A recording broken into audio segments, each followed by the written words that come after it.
اور لاکھوں حدیثوں کے ذخیروں میں سے ایک حدیث ایسے لا دیں جس میں اللہ تعالیٰ اس کے رسول نے منع کیا ہو کہ میلاد نہ مناؤ، اگر لا کے دکھا دیں ہم نہیں منائیں گے. اور جب اللہ تعالیٰ رسول منع نہیں کر رہے تو آپ کیسے منع کر سکتے ہیں؟ اب بعض اوقات یہ بولیں گے کہ اچھا یہ بتائیں کہ اللہ کے نبی نے میلاد منایا تھا، صحابہ نے میلاد منایا تھا؟ تو یہ بھی کوئی قاعدہ قانون نہیں ہے. اصل چیز ہے کہ منع کیا تھا یا نہیں. ہزاروں کھانے کھا رہے، کیا سرکار نے کھائے تھے، اس کا حکم فرمایا تھا؟ نہیں. تو ہزارہا چیزیں ایسی ہو گئی ہیں. اور میں مثالیں اور بھی دے دیتا ہوں. یہ مسجد پر گنبد و مینار ہمارے سرکار کے دور میں نہیں تھے، نہ صحابہ کرام کے دور میں، یہ بعد میں بننا شروع ہوئے تھے. اسی طرح پکی مسجدیں بعد میں بنی، اس زمانے میں تو کچی تھی. قرآن پاک پہ زبر زیر پیش آیات کے نشانات پہلے نہیں تھے، بعد میں ہوئے. 6 کلمے اس طرح ایمان مفصل ایمان مجمل پہلے نہیں تھی، بعد میں ہوئے. اسی طرح جو دارالعلوم قائم ہوئے ان کے سلیبس مختلف کتابیں پڑھانا بعد میں. ایسی بخاری مسلم ترمذی نسائی ابو داؤد ابن ماجہ جو حدیث کے مجموعے ہیں یہ بعد میں جمع ہوئے، پہلے تو نہ سرکار نے حکم دیا نہ سرکار کے زمانے میں تھے. یہ سب تو ہو جائیں جائز. اور میلاد منانا اس لیے ناجائز ہو جائے کہ یہ سرکار نے نہیں منائی، یہ غلط بات ہے. ہمارے نبی کریم صلی اللہ علیہ وسلم نے اگر کسی کام سے منع نہیں فرمایا، اللہ نے منع نہیں کیا، تو یہی اس کام کے جائز ہونے کی دلیل ہوتا. تو لہٰذا میلاد مصطفیٰ صلی اللہ علیہ وسلم منانے میں شرعاً کوئی حرج نہیں ہے. ہاں اگر کوئی اپنے پاس سے جہالت میں اس میں غلط چیز شامل کرے تو ہم اس کو غلط چیز کو غلط ضرور کہیں گے، لیکن میلاد مصطفیٰ صلی اللہ علیہ وسلم میں کوئی چیز ایسی غلط نہیں ہے جس کو منع کیا جائے. لہٰذا جو یہ کہتا ہے وہ غلط ہے. اچھا بعض لوگ آپ سے کہیں گے اچھا بخاری میں دکھا دو، ہم مان جائیں گے. تو آپ ان سے مطالبہ کریں کہ اگر آپ یہ کہتے ہیں کہ بخاری میں میلاد منانے کو دکھائیں تو آپ مانیں گے، اس کا مطلب یہ ہوا کہ آپ کے نزدیک بخاری میں کچھ ہوگا تو صحیح ورنہ غلط.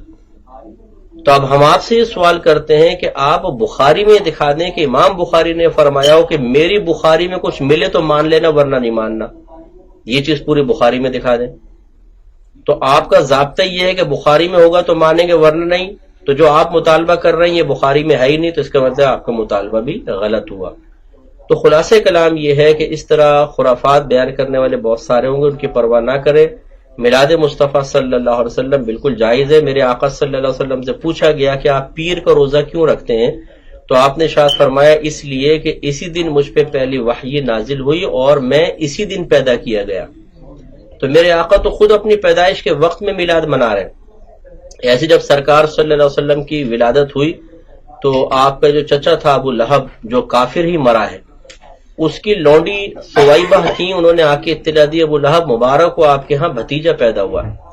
تو ابو لہب نے شہادت کی انگلی سے اس کو اشارہ کیا کہ جا تو آزاد ہے. جب اس کا انتقال ہو گیا، یہ بخاری کی روایت ہے، تو کسی نے اس کو خواب میں دیکھ کے پوچھا کہ ما فعل اللہ بکا، اللہ تعالیٰ نے تیرے ساتھ کیا معاملہ کیا؟ تو اس نے کہا کہ ویسے تو مجھے سخت عذاب ہے، لیکن جس انگلی سے اشارہ کر کے میں نے اپنی لونڈی کو آزاد کیا تھا، جب اس کے منہ میں لیتا ہوں تو اس سے پانی جاری ہو جاتا ہے. تو ہمارے علماء فرماتے ہیں کہ غور کرو کہ وہ ایک کافر ہے، ہم مسلمان. اس نے اپنے بھتیجے کی خوشی منائی تھی، نبی کی نہیں. ہم اپنے نبی کی ولادت کی خوشی منا رہے ہیں، تو جب کافر کو جہنم میں راحت مل رہی ہے تو مسلمان کے لیے کتنا بڑا انعام ہوگا. تو اس لیے اس قسم کی باتوں پہ دھیان نہ دیں، آپ بالکل میلاد منائیں. بڑی گھر میں برکت ہوتی ہے الحمدللہ، اور اللہ تعالیٰ اس کے بدلے میں بہت کچھ عطا فرماتا ہے. جو کرتے ہیں وہ اس کی برکات محسوس